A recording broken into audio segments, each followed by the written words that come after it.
Hello channel, welcome to my guys. কি আরে বলুন কি আবার তাহলে শুরু থেকে বলি। Hello channel, welcome to my guys. এই সময় কম, শুরু করো। Hello guys, welcome to our channel. আমাদের ফেসবুক পেজে আপনাদের স্বাগত।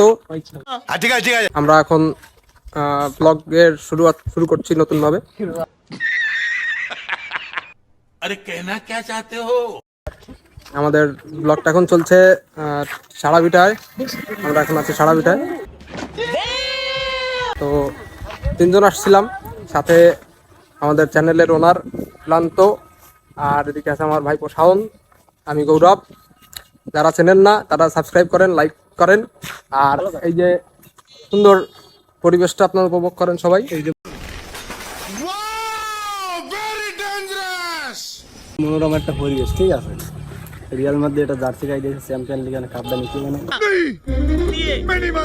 ডটমুন্ডে ঠকাই। হ্যাঁ, সে ডটমুন্ডে ঠকায় মোটামুটি কাপ নেওয়ার আশায় আছে, কিন্তু আসলে তার আশা যে কতদূর যাবে এটা আমরা জানি না। ঠিক আছে, দল করে সেই দল ঠকে, ঠিক আছে। দল করে সেই দল ঠকে। খেলা তো খুব সুন্দর উপভোগ করতেছি, কিন্তু আসলে এই যে পোলাটা, হ্যাঁ, এইসব পোলা নিয়ে চলা যায় না সমাজে। একদম নষ্ট। আমি এর থেকে নষ্ট পোলা মনে কর আমার লাইফে আমি দুইটার বেশি একটা দেখি। তাহলে আমি কি বলতে, একটা আছে আচ্ছা শোনো, তুমি একজন আর তোমার সাথে ওই যে পেলাবন বাইডি আছে না, ওই যে জোড়াবট তোলায়, পেলাম তোমারে কষ্টে। তুমি আসলে আসছে কেন? আরে ভিডিওর মধ্যে কব না, তোমার সেটা হচ্ছে ইনবক্সে পরে বলবো।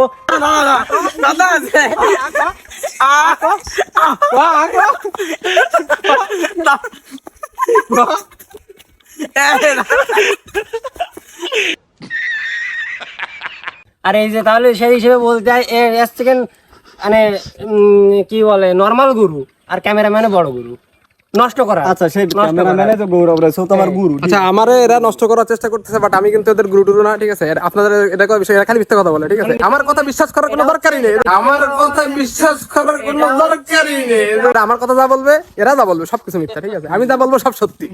না কি একটা প্রশ্ন করছো যে তুমি নষ্টমী না, তোমার নষ্টমী আমরা করছি না, তোমরা করো নাই তো। আমি তোমার মনে করো আমি তোমাদের গুরু না, তোমরা অন্য কারোর গুরু আমার গালে দোষ চাপাচ্ছ। তোমার এই সমস্ত কাজ বাস্তব ঠিক না। ঠিক আছে, এই সমস্ত কাজ বাস্তব কেন করো তুমি? পরিবেশটা দেখেন, এত সুন্দর একটা পরিবেশ, জায়গাটা অনেক সুন্দর। আমরা এখানে ঘুরতে আসি প্রত্যেক দিনই। বাপ রে বাপ, বড় ভাবের কথা কইতেছো দেখি। গাড়ি ঘোড়ার হালকা চাপ থাকলেও মোটামুটি রাস্তাটা ফাঁকাই থাকে। এখানে ঘোরার মজাটা অন্যরকম। এখানে যে পরিবেশগুলো আছে, সামনে আরো আছে সুন্দর সুন্দর জায়গা। হ্যাঁ, যার যার ছবি তোলা দরকার আছে। এই দেখেন দেখেন দেখেন আমাদের কুত্তাটা লাফাই পড়ছে। দেখেন আমাদের মালটা লাফাই পড়ছে এখানে। গাইস তোমরা ভালো এই যে হ্যাঁ, এই দেখো টেঙ্গে টেঙ্গে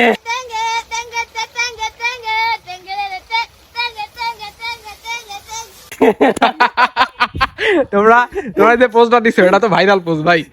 তুমি আবার ভাইরাল হবা, কোনো সমস্যা নেই। জায়গাটা অনেক সুন্দর আসলে। আমাদের এই যে ছেলেটা আছে এটাও অনেক সুন্দর। ঠিক আছে, তার রিসেন্টলি ব্রেকআপ হয়েছে, আমি যতটা শুনছি। ঠিক আছে, যদি কারো দরকার হয়।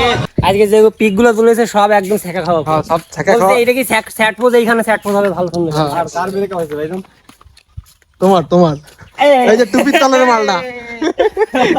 আসলে তার ব্রেকআপ হয়েছে, তার কারণও আছে। ঠিক আছে, ব্রেকআপটা কেন করার তার কারণও আছে, কারণটা এখন পাবলিকের সামনে নাই বললাম। ঠিক আছে, ব্রেকআপ মানে পার্টি, ব্রেকআপ মানে পার্টি ভাই, পার্টি লাগাও। চল गाड़ी स्टार्ट कर। चप्पल छूट गया। हम फर्स्ट स्टार्ट। हम फर्स्ट गाड़ी चला ব্রেকআপ পার্টি দিবা তুমি এখন। ঠিক আছে, তুমি কবে ব্রেকআপ পার্টি কিছু ডাকো ভাই। কি ব্রেকআপের পার্টি? আমার তো ব্রেকআপই হয়নি। আচ্ছা, চানাচুরের খরচ আমার। আমার তো ব্রেকআপ হয়নি। কিসের ব্রেকআপ রে ভাই? ভাই চিপসের খরচ আমার। ভাই চিপসের খরচ আমার। আর ব্যবস্থা হলটক তোমার। ভাই মুই মুচা দিচ্ছি, তোরা খা।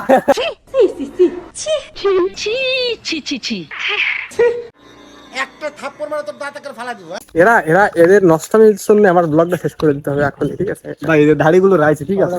2 দিন পরে আসছে ঈদ আসতেছে, এখানে যদি কোনো বন্ধুরা দাওয়াত দেয় তাহলে তো দায়িত্ব মানে। ঈদের দাওয়াত তুমি পরে খাইও ভাই।